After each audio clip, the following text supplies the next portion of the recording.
Hi friends, welcome back to our channel. ನಾನು ನಿಮ್ಮ ಅಶ್ವಿನಿ. ಎಲ್ಲರೂ ಹೇಗಿದ್ದೀರಾ? ನಾನಂತೂ ತುಂಬ ಚೆನ್ನಾಗಿದ್ದೀನಿ. ಹಾಗೆ ನೀವು ಕೂಡ ತುಂಬ ಚೆನ್ನಾಗಿದ್ದೀರ ಅಂತ ಅನ್ಕೋತಾ ಇದ್ದೀನಿ. ತುಂಬ ದಿನ ಆದಮೇಲೆ ವ್ಲಾಗ್ನ ಸ್ಟಾರ್ಟ್ ಮಾಡಿದೆ. ವ್ಲಾಗ್ ಅನ್ನೋದಕ್ಕಿಂತ ಮಧ್ಯದಲ್ಲಿ ತೆಗೆದಿರೋಂಥ ಕೆಲವೊಂದಷ್ಟು ವೀಡಿಯೋ ಕ್ಲಿಪ್ಪಿಂಗ್ಸ್ನ ನಾನು ಇಲ್ಲೇ ಆ್ಯಡ್ ಮಾಡ್ತಾ ಇದ್ದೀನಿ. ಮನೇಲಿ ಒಂದು ಸ್ವಲ್ಪ ಸಿಚುವೇಶನ್ ಸರಿ ಇಲ್ಲ, ಹಾಗಾಗಿ ಒಂದು 5 ಡೇಸ್ನೂ ಕೂಡ ನಾನು ಯಾವುದೇ ರೀತಿ ವೀಡಿಯೋಸ್ನ ಮಾಡಿಲ್ಲ. ಮೇನ್ ಏನಂದರೆ ನಿಮ್ಗೆ ಗೊತ್ತಿರ್ಬೋದು, ಬ್ರಹ್ಮರಂಗೆ ಅಮ್ಮ ಕಾಣಿಸ್ಕೊಂಡಿತ್ತು ಅಂತ ಹೇಳಿ. ಸೊ ಅವಳಿಗೆ ಕ್ಯೂರ್ ಆಯಿತು. ಅದಾದಮೇಲೆ ಮತ್ತೆ ಅಜಯ್ಗೆ ಸ್ಟಾರ್ಟ್ ಆಯಿತು. ಇವತ್ತು ಅಜಯ್ನ ದೇವಸ್ಥಾನಕ್ಕೆ ಕರ್ಕೊಂಡು ಹೋಗಬೇಕು. ಹಾಗಾಗಿ ಒಂದು ಕಡೆ ರೈಸ್ ಮಾಡೋದಕ್ಕೆ ಇಟ್ಟಿದ್ದೀನಿ, ಮತ್ತು ಇನ್ನೊಂದು ಕಡೆ ಸಾಂಬಾರಿಗೇನೋ ಇಟ್ಟಿದ್ದೆ. ಇಲ್ಲಿ ನನ್ನ ಮಗಳು ಟ್ಯೂಷನಿಗಲ್ಲ, ಅವತ್ತು ಕ್ಲಾಸ್ ಇತ್ತು. ಹಾಗಾಗಿ ಸ್ವಲ್ಪ ಸ್ನ್ಯಾಕ್ಸ್ ಏನಾದ್ರು ತೊಗೊಂಡು ಹೋಗ್ತೀನಿ ಅಂತ ಹೇಳ್ತಾ ಇದ್ಲು. ಸರಿ ಅಂತ ಹೇಳ್ಬಿಟ್ಟು ಅವಳಿಗೆ ಸ್ನ್ಯಾಕ್ಸ್ ಫ್ರೂಟ್ ಇತ್ತು, ಅದನ್ನೇ ಕಟ್ ಮಾಡಿ ಇಕ್ಕು ಅಂತ ಹೇಳಿದ್ಲು. ಅದನ್ನು ಸರಿ ಆಯಿತು ಇಡ್ತೀನಿ, ಅಲ್ಲೇ ಇಕ್ಕಿರೋ ಬಾಕ್ಸ್ ಅಂತ ಅಂದಿದ್ದಕ್ಕೆ ಇದೇ ಬಾಕ್ಸಲ್ಲಿ ಇಡು ಅಂತ ಹೇಳಿ ಅಲ್ಲಿ ಇಕ್ತಾ ಇದ್ದಾಳೆ. ದಿನ ಅನ್ನೋದು ಹೇಗೆ ಹೋಯ್ತು ಅನ್ನೋದು ಕೂಡ ನಮ್ಗೆ ಗೊತ್ತಾಗ್ತಾ ಇಲ್ಲ. ಯಾಕಂದರೆ ಈ ಥರ ಸಿಚುವೇಶನ್ ಮನೇಲಿತ್ತು ಅಂದರೆ ದಿನ ಅನ್ನೋದು ಹೆಂಗೆ ಹೋಗುತ್ತೋ ಏನು ಅನ್ನೋದನ್ನು ಕೂಡ ನಮಗೆ ಅರಿವಾಗಲ್ಲ. ಸೊ ಆ ಥರ ಇರುತ್ತೆ. ಇವಾಗ ಬ್ರಹ್ಮರ ಅವಳ ಪಾಡಿಗಳು ರೆಡಿ ಆಗ್ತಾ ಇದ್ದಾಳೆ. ನನಗೂ ಕೂಡ ಜಾಸ್ತಿ ಕಾಣಿಸ್ತಾ ಇಲ್ಲ. ಏನಕ್ಕಂದರೆ ನನಗೂ ಕೂಡ ಇವಾಗ ಅಜಯ್ಗೆ ಸ್ಟಾರ್ಟ್ ಆಗಿ ಒಂದು 4 ಡೇಸಿಗೆ ಮತ್ತು ನನಗೆ ಸ್ಟಾರ್ಟ್ ಆಯಿತು. ಹಾಗಾಗಿ ನಾನು ಕೂಡ ರೆಸ್ಟ್ ಮಾಡ್ತಾ ಇದ್ದೀನಿ. ಅದಕ್ಕೋಸ್ಕರನೇ ನಾನು ಯಾವುದೇ ರೀತಿ ವೀಡಿಯೋಸ್ನೂ ಕೂಡ ನಿಮಗೆ ಶೇರ್ ಮಾಡ್ಕೊತಾ ಇಲ್ಲ. ಸ್ವಲ್ಪ ಬೇಜಾರಾಗ್ತಿದೆ ನನಗೂ ಕೂಡ. ಡೈಲಿ ವೀಡಿಯೋಸ್ನ ಶೇರ್ ಮಾಡ್ಕೋಬೇಕು ಅಂತಂದು ತುಂಬ ದಿನದಿಂದ ಅಂದ್ಕೊಳ್ತಾನೇ ಇದ್ದೀನಿ. ಬಟ್ ಏನಾದರೂ ಒಂದು ಸಿಚುವೇಶನ್ಸ್ ಅನ್ನೋದು ಮನೇಲಿ ಬಂದು ಹೋಗ್ತಾ ಇದೆ. ಬಟ್ ಆದ್ರೂ ಇದು ದೇವರಲ್ವ, ಸೊ ಏನೋ ಅವ್ರಿಗಿಷ್ಟ, ಹಂಗಾಗಿ ಬಂದಿದ್ದಾರೆ ಅಂತ ಅಂದ್ಕೊಂಡು ನಾನು ಸುಮ್ಮನಿದ್ದೀನಿ. ಮತ್ತು ನಾನು ಜಾಸ್ತಿ ವಿಡಿಯೋ ಮಾಡೋದಕ್ಕೇನು ಹೋಗ್ತಾ ಇಲ್ಲ. ಆದಷ್ಟು ಎಷ್ಟೆಷ್ಟಾಗುತ್ತೋ ಅಷ್ಟು ಮಾತ್ರ ಕ್ಲಿಪ್ಪಿಂಗ್ಸ್ನ ಆ್ಯಡ್ ಮಾಡಿ ನಾನು ಈ ವಿಡಿಯೋದಲ್ಲಿ ಶೇರ್ ಮಾಡ್ಕೊಳ್ತಾ ಇದ್ದೀನಿ.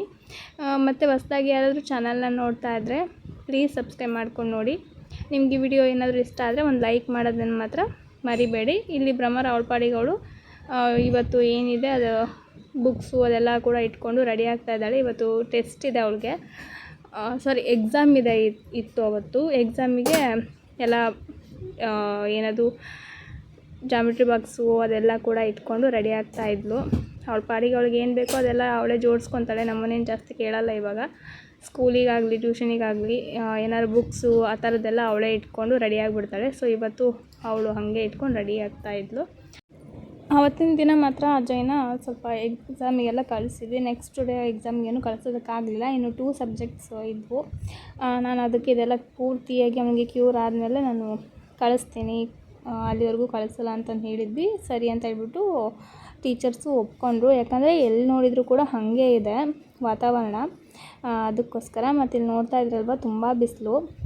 ಇದು ಏನಂದರೆ 3rd ಡೇ ಅವನಿಗೆ ಏನಿದಾಗಿತ್ತು ಆವತ್ತಿನ ದಿನ 3rd ಡೇ. ನೋಡಿ ಎಷ್ಟು ಬಿಸಿಲಿದೆ. ಮಧ್ಯಾಹ್ನ ತುಂಬ ಅಂದರೆ ತುಂಬ ಬಿಸಿಲು. ಒಂದು ಸ್ವಲ್ಪ ನೀವು ಅಂಗ್ಳಕ್ಕೆ ನೀರು ಹಾಕಿ ಒಳಗೋಗಿ ಹೊರಗೆ ಬರೋಷ್ಟರಲ್ಲೇ ಒಣಗೋಗ್ತಾಯಿದೆ, ಆ ರೇಂಜಿಗಿದೆ ಬಿಸಿಲು ಇಲ್ಲಿ. ಮತ್ತು ಇನ್ನೊಂದು ಏನಂದರೆ ಈ ರೋಡ್ಗಳು ಮಾಡ್ತಾಯಿದ್ದೀವಿ ಅಂತ ಹೇಳ್ಬಿಟ್ಟು ಅಕ್ಕಪಕ್ಕ ಇರೋಂಥ ಗಿಡ ಮರ ಎಲ್ಲ ಕೂಡ ಕಡ್ದಾಕಿ ಎಲ್ಲೂ ಕೂಡ ಗಿಡಗಳು ಅಷ್ಟು ಕಾಣಿಸೋದೇ ಇಲ್ಲ, ಮರಗಳು ಕೂಡ ಕಾಣಿಸಲ್ಲ. ಈ ಏರಿಯಾದಲ್ಲಿ ಮಾತ್ರ ಇಷ್ಟೊಂದು ಕಾಣ್ತಾ ಇದೆ. ಇನ್ನು ಮಿಕ್ಕಿದ್ದು ಇದರಲ್ಲಿ ಏನೂ ಅಷ್ಟು ಕಾಣಿಸ್ತಾ ಇಲ್ಲ. ಎಷ್ಟು ಇವಾಗ ಮರ ಇದ್ದರೆ ಎಷ್ಟು ಪಾಡ ಇತ್ತಪ್ಪ ಅಂತ ಅನಿಸುತ್ತೆ. ಯಾಕಂದರೆ ಸ್ವಲ್ಪ ನಮ್ಗೆ ಇದಾಯಿತು ಅಂದರೆ ಅಲ್ಲೇ ಹೋಗಿ ಕುತ್ಕೊತೀವಲ್ವ, ಸೊ ಹಂಗೆ. ಹಾಗೆ ನಮ್ಮ ಮನೆ ಹತ್ರ ಇವಾಗ ದಾವಣಗೆರೆಯಲ್ಲಿ ಎಲೆಕ್ಷನ್ ನಡೀತಾ ಇದೆ, ನಿಮಗೆಲ್ಲ ಗೊತ್ತಿರ್ಬೋದು. ಇವತ್ತು ಪ್ರಚಾರಕ್ಕಂತ ಹೇಳಿ ಕಾಂಗ್ರೆಸ್ನವರೆಲ್ಲ ಬಂದಿದ್ದರು. ಕಾಂಗ್ರೆಸ್ BJP ಪ್ರತಿಯೊಬ್ಬರು ಕೂಡ ಹೋಗ್ತಾನೆ ಇರ್ತಾರೆ. ಏನಂದರೆ ನಮ್ಮ ಮತ ಹಾಕೋದು ನಮ್ಮ ಒಂದು ಹಕ್ಕು, ಹಾಗೆ ಮತ ಹಾಕಬೇಕು. ಯಾರು ಕೂಡ ಮಿಸ್ ಮಾಡಬೇಡಿ ಇದನ್ನು. ನಿಮ್ಗೆ ಯಾವ ಪಕ್ಷ ಇಷ್ಟನೋ ಆ ಪಕ್ಷಕ್ಕೆ ವೋಟ್ ಹಾಕಿ ಅವ್ರನ್ನ ಗೆಲ್ಲಿಸಿ. ಇದು ಎಲ್ಲ ಕಡೆ ನಡೀತಾ ಇಲ್ಲ, ದಾವಣಗೆರೆಯಲ್ಲಿ ಮತ್ತು ಬಾಗಲಕೋಟೆಯಲ್ಲಿ ಅನಿಸುತ್ತೆ, ಅವೆರಡು ಕಡೆ ಮಾತ್ರ ಎಲೆಕ್ಷನ್ ನಡೀತಾ ಇದೆ. 9ನೇ ತಾರೀಕು ನಡೀತಾ ಇರೋವಂಥದ್ದು. ಸೊ ನೀವೇನಾದರೂ ಬಾಗಲಕೋಟೆಯವರಾಗಿದ್ದರೆ ದಾವಣಗೆರೆಯವರಾಗಿದ್ದರೆ ದಯವಿಟ್ಟು ವೋಟ್ ಮಾಡಿ. ಯಾಕಂದರೆ ಒಂದೊಂದು ವೋಟು ಕೂಡ ತುಂಬಾ ಅಮೂಲ್ಯವಾದದ್ದು. ಕೆಲವೊಂದು ವೋಟು ಒಂದು ವೋಟಿಂದನೂ ಕೂಡ ಕೆಲವ್ರು ಗೆಲ್ತಾರೆ, ಒಂದು ಸಲ ಒಂದು ವೋಟಿಂದನೂ ಕೂಡ ಸೋಲ್ತಾರೆ. ಸೊ ಹಾಗಾಗಿ ವೋಟ್ ಅನ್ನೋದು ನಮ್ಮ ಹಕ್ಕು. ಸೊ ನಮ್ಮ ಹಕ್ಕನ್ನು ನಾವು ಚಲಾಯಿಸಬೇಕಲ್ವ. ಸೊ ಚಲಾಯಿಸಿ. ನಿಮ್ಗೆ ಯಾವ ಪಕ್ಷ ಇಷ್ಟನೋ ಆ ಪಕ್ಷಕ್ಕೆ ವೋಟ್ ಹಾಕಿ. ನಾನು ಇದೇ ಪಕ್ಷ ಅದೇ ಪಕ್ಷ ಅಂತ ಹೇಳ್ತಾ ಇಲ್ಲ, ನಿಮ್ಗೆ ಯಾವ ಪಕ್ಷ ಇಷ್ಟನೋ ಆ ಪಕ್ಷಕ್ಕೆ ವೋಟ್ ಹಾಕಿ. ಸೊ ನಮ್ಮ ಕಡೆ ಕಾಂಗ್ರೆಸ್ನವ್ರು ಬಂದು ಅದೆಲ್ಲ ಪ್ರಚಾರ ಎಲ್ಲ ಮಾಡಿ ಹೋದರು. ಸೊ ಆ ಕ್ಲಿಪ್ಪಿಂಗನ್ನ ನಾನಿಲ್ಲಿ ಆ್ಯಡ್ ಮಾಡಿದ್ದೀನಿ, ಆಯಿತಾ.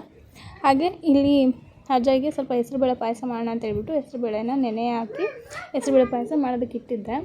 ನೆನೆ ಹಾಕಿ ಮಾಡೋದ್ರಿಂದ ಏನಂದರೆ ಸ್ವಲ್ಪ ಬೇಗನೆ ಸ್ಮೂತ್ ಆಗುತ್ತೆ. ಹಾಗಾಗಿ ಹುರಿದು ಅದನ್ನು ಒಂದು ಸ್ವಲ್ಪ ಹೊತ್ತು ನೆನೆ ಹಾಕ್ಬಿಟ್ಟು ಪಾಯಸ ಮಾಡ್ತಾಯಿದ್ದೆ. ಹಾಗೆ ಸ್ವಲ್ಪ ಹೊತ್ತು ಕುತ್ಕೊಳ್ಳೋಣ, ತುಂಬ ಏನಂದರೆ ಒಂದಿನ ಬಿಫೋರ್ ಇದು ನನಗೇನು ಅಮ್ಮ ಕಾಣಿಸ್ಕೊತಾ ಇತ್ತು. ಒಂದಿನ ಬಿಫೋರು ನನಗೆ ತುಂಬ ಸುಸ್ತಾಗ್ತಾಯಿತ್ತು, ಕುತ್ಕೊಳೋಕ್ಕಾಗ್ತಾಯಿಲ್ಲ, ಏನಿಲ್ಲ, ಅಷ್ಟು ಸುಸ್ತು. ಬಟ್ ಹೊರಗಡೆ ಏನೂ ಅನಿಸ್ತಾಯಿಲ್ಲ, ಏನು ಜ್ವರ ಇದೆ ಅಂತಲೂ ಕೂಡ ಫೀಲ್ ಆಗ್ತಾಯಿಲ್ಲ.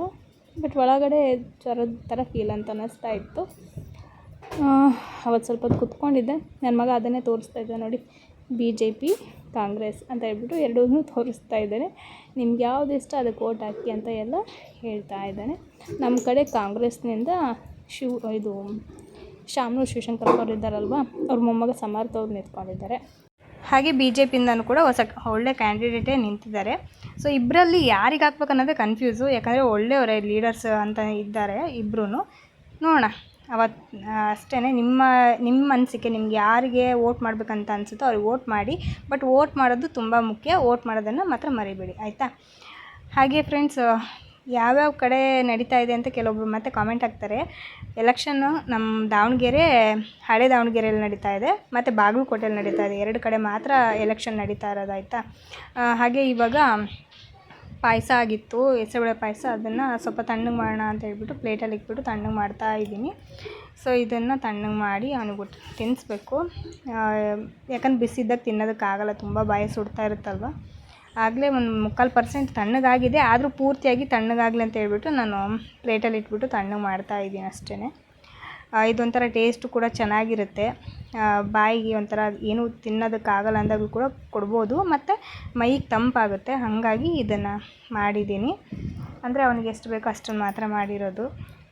ಇದರಲ್ಲಿ ಗೋಡಂಬಿ ಆಗಲಿ ಬಾದಾಮಿ ಆಗಲಿ ಏನೂ ಹಾಕಿಲ್ಲ. ಯಾಕಂದರೆ ಅದು ಯಾವುದು ಕೂಡ ಅವ್ನು ತಿನ್ನೋದಿಲ್ಲ, ಅದೆಲ್ಲ ತೆಗ್ದಿಟ್ಬಿಟ್ಟು ತಿಂತಾನೆ. ಅದಕ್ಕೋಸ್ಕರ ಬರೀ ಹೆಸರುಬೇಳೆ ಏನಿತ್ತು ಅದನ್ನು ಚೆನ್ನಾಗಿ ತುಪ್ಪದಲ್ಲಿ ಹುರ್ಕೊಂಡು ಬೇಯಿಸಿ ಸಕ್ಕರೆ ಸ್ವಲ್ಪ ಹಾಲು ಹಾಕ್ಬಿಟ್ಟು ಚೆನ್ನಾಗಿ ಕುದಿಸಿರೋದು ಅಷ್ಟೇ. ಯಾವ ಗೋಡಂಬಿ ದ್ರಾಕ್ಷಿ ಏನೂ ಹಾಕಿಲ್ಲ. ಏಲಕ್ಕಿ ಮತ್ತು ಒಂದೇ ಒಂದು ಲವಂಗನ ಕುಟ್ಟು ಹಾಕಿರೋದು. ಟೇಸ್ಟ್ ಮಾತ್ರ ಚೆನ್ನಾಗಿತ್ತು, ಆಯಿತಾ? ಅದಾದಮೇಲೆ ಇದು ಇವತ್ತಿನ ದಿನದ ವ್ಲಾಗು. ಬೆಳಗ್ಗೆ ಎದ್ದ ತಕ್ಷಣವೇ ಜಸ್ಟ್ ಹಾಗೆ ವಿಡಿಯೋ ಶೂಟ್ ಮಾಡೋಣ ಅಂತ ಹೇಳ್ಬಿಟ್ಟು ಓಪನ್ ಮಾಡಿದೆ. ಬಟ್ ಏನಂದರೆ ಪೂರ್ತಿಯಾಗಿ ನಾನು ವಿಡಿಯೋ ಮಾಡೋದಕ್ಕೆ ಆಗಲಿಲ್ಲ.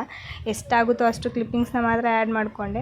ಯಾಕಂದರೆ ನನಗೂ ಕೂಡ ಸ್ವಲ್ಪ ಸುಸ್ತು ಅದೆಲ್ಲ ಕಾಣಿಸ್ತಾ ಇತ್ತಲ್ವ. ಸೊ ಹಾಗಾಗಿ ನೈಟ್ ಹೋಗಿ ಇಂಜೆಕ್ಷನ್ ಎಲ್ಲ ಮಾಡಿಸ್ಕೊಂಬಂದಿದ್ದೆ. ಆಲ್ರೆಡಿ ಸ್ಟಾರ್ಟ್ ಆಗಿದೆ, ನೀವು ನೋಡ್ತಾ ಇರ್ಬೋದು ಫೇಸ್ ಮೇಲೆ. ಸೊ ಏನು ಮಾಡೋದಕ್ಕಾಗಲ್ಲ, ತಾಯಿ ಬಂದಿದ್ದಾರೆ. ಇವಾಗ ಬೇಸಿಗೆಗಾಲ ಅಲ್ವಾ, ಸೊ ಎಲ್ಲಿ ನೋಡಿದ್ರೂ ಹಾಗೇನೆ ನಡೀತಾ ಇರೋದು. ಅಮ್ಮ ಬಂದು ಹೋಗ್ತಾ ಇದ್ದಾರೆ. ಸ್ವಲ್ಪ ಮಳೆ ಎಲ್ಲ ಬಂತು ಅಂದರೆ ಸ್ವಲ್ಪ ತಣ್ಣಗಾಗ್ತಾರೆ ಅಮ್ಮ. ಇವಾಗೆಲ್ಲ ಅಮ್ಮ ಎಲ್ಲ ಹೊರಗಡೆ ಬರ್ತಾ ಇದ್ದಾರೆ ಬೇಸಿಗೆಗೂ ಅದಕ್ಕೂ. ನಮ್ಮ ಕಡೆ ಎಲ್ಲ ಅದನ್ನು ತುಂಬ ನಂಬ್ತೀವಿ ನಾವು. ನಿಮ್ಮ ಕಡೆ ಕೆಲವೊಬ್ಬರು ನಂಬಲ್ಲ, ಅಂದರೆ ಕೆಲವೊಂದು ಕಡೆ ಎಲ್ಲ ನಂಬಲ್ಲ ಇದನ್ನೆಲ್ಲ. ಬಟ್ ನಾವು ನಂಬ್ತೀವಿ. ಇಲ್ಲಿ ನಾನು ಅಜ್ಜ ಇಬ್ಬರು ಕೂಡ ಮಲ್ಕೊಂಡಿದ್ವಿ. ನನಗೆ ಹಾಸಿಗೆ ಮೇಲೆ ಮಲ್ಕೊಳಕ್ಕೆ ಆಗ್ತಾ ಇರಲಿಲ್ಲ, ತುಂಬ ಒಂಥರ ಸೆಕೆ ಅನಿಸೋದು, ಉರಿ ಸಂಕಟ ಅಂತ ಅನಿಸೋದು. ಹಾಗಾಗಿ ನಾನು ಬರೆ ನೆಲದ ಮೇಲೇ ಮಲ್ಕೊಂಡಿದ್ದೀನಿ. ಆಮೇಲೆ ಸ್ನಾನ ಮುಗಿಸ್ಕೊಂಡು ಹಾಗೆ ಇವಾಗ ಸ್ವಲ್ಪ ಮಾತ್ರೆ ಎಲ್ಲ ನುಂಗ್ಬಿಟ್ಟು ರೆಸ್ಟ್ ಮಾಡ್ತಾ ಇದ್ದೀನಿ. ನಾನು ಮತ್ತು ಅಜ್ಜ ಇಬ್ಬರು ಕೂಡ ಮಲ್ಕೊಂಡು, ಅವನೊಂದು ಕಡೆ ಮಲ್ಕೊಂಡಿದ್ದಾನೆ, ನಾನೊಂದು ಕಡೆ ಮಲ್ಕೊಂಡಿದ್ದೀನಿ. ಏನು ವೀಡಿಯೋ ಮಾಡ್ತಾಯಿದ್ದೀನಿ ಅಂತ ಅಂದ್ಬಿಟ್ಟು ಪಕ್ಕದಲ್ಲಿ ಬಂದು ಮಲ್ಕೊಂಡು ಅಷ್ಟೇ. ಅದನ್ನು ಬಿಟ್ಟರೆ ಮತ್ತೇನಿಲ್ಲ. ಮತ್ತು ಜೊತೆಗೂ ಕೂಡ ಮಲ್ಕೋಬಾರ್ದು ಅಂತೆಲ್ಲ ಹೇಳ್ತಾರೆ. ಸೊ ಹಾಗಾಗಿ ಜೊತೆಗೇನು ಮಲ್ಕೊಳಲ್ಲ, ದೂರ ಮಲ್ಕೊತೀವಿ. ಆದರೆ ವೀಡಿಯೋ ಮಾಡ್ತಾಯಿದ್ನಲ್ಲ, ಸೊ ಅದಕ್ಕೋಸ್ಕರ ಬಂದು ಪಕ್ಕದಲ್ಲಿ ಮಲ್ಕೊಂಡಿದ್ದಾನೆ. ನಾನು ಅದನ್ನೇ ಹೇಳ್ತಾ ಇದ್ದೆ, ಇರಲಿ ಬಿಡಮ್ಮ, ವೀಡಿಯೋ ಮಾಡ್ತಾಯಿದ್ದೀಯಲ್ಲ ಮಾಡು, ಆಮೇಲೆ ನಾನು ಹೋಗಿ ಮಲ್ಕೊತೀನಿ ಅಂದ ಅಷ್ಟೇ. ಇಲ್ಲಿ ನನ್ನ ಮಗಳು ಅವಳು ವೀಡಿಯೋ ಮಾಡ್ತೀನಿ ಅಂದ್ಬಿಟ್ಟು ಅವಳು ಫುಲ್ಲು ರೆಡಿ ಆಗ್ತಾ ಇದ್ದಾಳೆ. ನಾನು ಅವಳದ್ದು ವೀಡಿಯೋ ಏನೂ ಮಾಡಿಲ್ಲ, ಇವಾಗ ಮಾಡಬೇಕು. ನಂದು ಮಾಡಲಿ ಅಮ್ಮ ಅಂತ ಹೇಳ್ಬಿಟ್ಟು ಅವಳ ಪಡಿಗಳು ಮೇಕಪ್ ಆಗೋದು ಅದೆಲ್ಲ ರೆಡಿ ಆಗ್ತಾಯಿದ್ಲು. ಅವಳಿಗೇನೆಂದರೆ ಎನಿ ಟೈಮ್ ಮೇಕಪ್ ಮಾಡ್ಕೋಬೇಕು, ರೆಡಿ ಆಗಬೇಕು, ಚೆನ್ನಾಗಿರಬೇಕು, ಚೆನ್ನಾಗಿ ಕಾಣಬೇಕು, ಅದೇ ಅವಳ ಮೈಂಡಲ್ಲಿ. ಅವಳಿಗೇನಾದ್ರು ಒಂದು ಕನ್ನಡಿ ಸಿಕ್ತಂದರೆ ಮುಗ್ದೋಯ್ತು. ಲಿಪ್ಸ್ಟಿಕ್ಕು, ಲಿಪ್ ಬಾಮು ಅದೆಲ್ಲ ಸಿಕ್ತಂದರೆ ಚೆನ್ನಾಗಿ ಬೆಳ್ಕೊಂಡು ರೆಡಿ ಆಗಿಬಿಡ್ತಾಳೆ. ನಾವು ಎಷ್ಟು ಹಿಡಿದ್ರು ಕೂಡ ಕೇಳಲ್ಲ. ಇಷ್ಟೊಂದೆಲ್ಲ ರೆಡಿ ಆಗಬಾರ್ದು ಅಂದರೂ ಕೂಡ. ಇವಾಗ ನಿಮ್ಗೆ ತೋರಿಸ್ತೀನಿ ಅವಳೇ ರೆಡಿಯಾಗಿದ್ದಾಳೆ, ಹೆಂಗೆ ರೆಡಿಯಾಗಿದ್ದಾಳೆ ಅಂತ ನೋಡಿ. ಅವಳ ಪಾಡಿಗೆ ಅವಳು ತಲೆ ಬಾಚ್ಕೊಂಡು ಎಲ್ಲ ರೆಡಿಯಾಗಿದ್ದಾಳೆ. ತುಟಿಗೆ ಲಿಪ್ ಬಾಮ್ ಹಚ್ಕೊಂಡಿದ್ದಾಳೆ. ಅವಳಿಗೆ ಲಿಪ್ ಬಾಮು ಲಿಪ್ಸ್ಟಿಕ್ ಕಾಣಿಸ್ತಂದರೆ ಮುಗ್ದೋಯ್ತು ಕತೆ. ಅದು ಖಾಲಿ ಆಗೋವರೆಗೂ ಬಿಡಲ್ಲ, ಅದನ್ನ ಬೆಳ್ಕೊತಾನೇ ಇರ್ತಾಳೆ. ಆ ಥರ ಈ ಹುಡುಗಿ. ಸೊ ಏನಂದರೆ ಈ ವಿಡಿಯೋ ರೆಕಾರ್ಡಿಂಗ್ ಅಲ್ಲ ವಾಯ್ಸ್ ಓವರ್ ಕೊಡ್ತಾ ಇದ್ದೀನಲ್ಲ, ಪಕ್ಕದಲ್ಲೇ ಕೂತ್ಕೊಂಡು ಏನು ಮಾತಾಡ್ತಾ ಇದ್ದೀನಿ ಅಂತ ಹೇಳ್ಬಿಟ್ಟು ನೋಡ್ತಾ ಇದ್ಲು. ವಾಯ್ಸಲ್ಲಿ ಏನಾದ್ರು ಸ್ವಲ್ಪ ವ್ಯತ್ಯಾಸ ಇತ್ತು ಅಂದರೆ ದಯವಿಟ್ಟು ಕ್ಷಮಿಸಿ. ಸೊ ಇಷ್ಟೇ ಇವತ್ತಿನ ವಿಡಿಯೋ. ನಿಮಗೆ ವಿಡಿಯೋ ಇಷ್ಟ ಆದರೆ ಲೈಕ್ ಮಾಡಿ.